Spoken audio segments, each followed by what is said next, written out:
Hi friends welcome to रेन्ना समयल इनके என்ன சமையல் பார்க்க போறோம்னா ரொம்ப சுவையான குழந்தைங்க விரும்பி சாப்பிடுற மாதிரி சூப்பரான கல்யாண வீட்டு பைனாப்பிள் கேசரி தான் பார்க்க போறோம். இந்த கல்யாண வீட்டு பைனாப்பிள் கேசரி ரொம்ப சுவையா இருக்கும். எளிமையான முறையில செஞ்சிரலாம். அந்த சுவையான பைனாப்பிள் கேசரி குழந்தைங்க விரும்பி சாப்பிடுற மாதிரி எப்படி செய்யறதுன்னு வாங்க பார்த்தறலாம். பைனாப்பிள் கேசரி பண்றதுக்கு 1 டேபிள் ஸ்பூன் அளவுக்கு நெய் சேர்த்தறலாம். நெய் நல்லா சூடாய் வந்துட்டு 10 போல முந்திரி பருப்பு உடைச்சி வச்சிருக்கேன். முந்திரி பருப்பு சேர்த்தறலாம். முந்திரியை நல்லா வறுத்து எடுத்துக்கலாம்.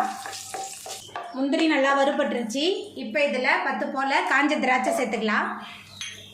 திராட்சையும் சேர்த்துட்டு நல்லா வறுத்தரலாம். திராட்சை கொஞ்சம் உப்பி வரணும். திராட்சை நல்லா உப்பி வந்துருச்சு. இப்போ இதை நம்ம தனியாக எடுத்து வச்சுக்கலாம்.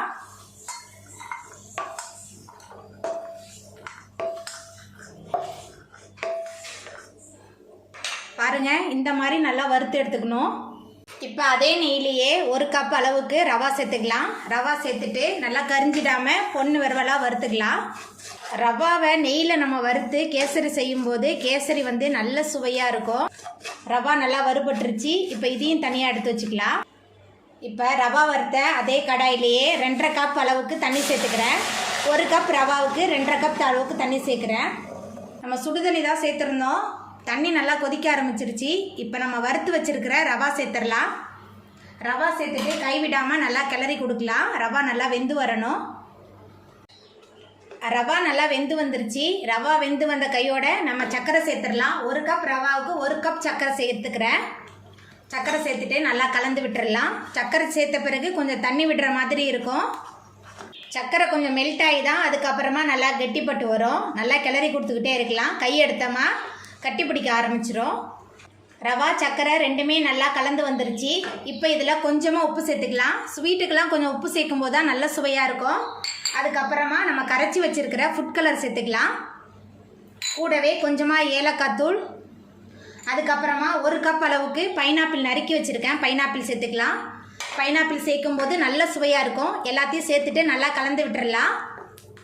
பைனாப்பிள் கொஞ்சம் இனிப்பு உள்ளதாக தான் எடுத்துக்கணும். புளிப்பாக இருந்தால் அந்த அளவுக்கு நல்ல சுவையாக இருக்காது. நல்ல இனிப்புள்ள பைனாப்பிளாக எடுத்துக்கோங்க. இந்த அன்னாசி பழ கேசரியை குழந்தைங்க ரொம்ப விரும்பி சாப்பிடுவாங்க. குழந்தைங்க மட்டும் இல்லை, வீட்டில் உள்ள எல்லாருக்குமே ரொம்ப பிடிக்கும். ஒரே மாதிரி செய்யாமல் இந்த மாதிரி வித்தியாசமாக செஞ்சு கொடுத்தா வீட்டில் உள்ள எல்லாருக்குமே ரொம்ப பிடிக்கும். நம்ம சேர்த்த பைனாப்பிள் ரவா எல்லாமே சேர்ந்து நல்லா கலந்து வந்துருச்சு. இப்போ இதில் நம்ம வறுத்து வச்சுருக்கிற முந்திரி திராட்சை சேர்த்துக்கலாம். முந்திரி திராட்சைலாம் அதிகமாக சேர்க்கும் போது நல்ல சுவையாக இருக்கும். கடைசியாக 1 டேபிள் ஸ்பூன் அளவுக்கு நெய் சேர்த்துக்கலாம். சேர்த்துட்டு எல்லாத்தையும் நல்லா கலந்து விட்டுடலாம். முந்திரி திராட்சை எல்லாத்தையும் சேர்த்துட்டு நல்லா கலந்து விட்டாச்சு. நல்லா நெய் ததும்ப சூப்பரான பைனாப்பிள் கேசரி சூப்பராக ரெடி ஆகிட்டு வாயில் போட்டோமா அப்படியே அல்வா மாதிரி கரைஞ்சி போகும். இப்போ நம்ம அடுப்பு ஆஃப் பண்ணிடலாம். அவ்வளோதாங்க, ரொம்ப சுவையான குழந்தைங்க விரும்பி சாப்பிட்ற மாதிரி கல்யாண வீட்டு பைனாப்பிள் கேசரி சூப்பராக ரெடி ஆகிட்டு. இந்த சுவையான கல்யாண வீட்டு பைனாப்பிள் கேசரியை நீங்களும் உங்கள் வீட்டில் செஞ்சு பாருங்கள். இந்த வீடியோ உங்களுக்கு பிடிச்சிருந்தா லைக் பண்ணுங்கள், ஷேர் பண்ணுங்கள், கமெண்ட் பண்ணுங்கள், சப்ஸ்கிரைப் பண்ணுங்கள். அப்படியே பக்கத்தில் உள்ள பெல் பட்டனை கிளிக் பண்ணிடுங்க. நன்றி.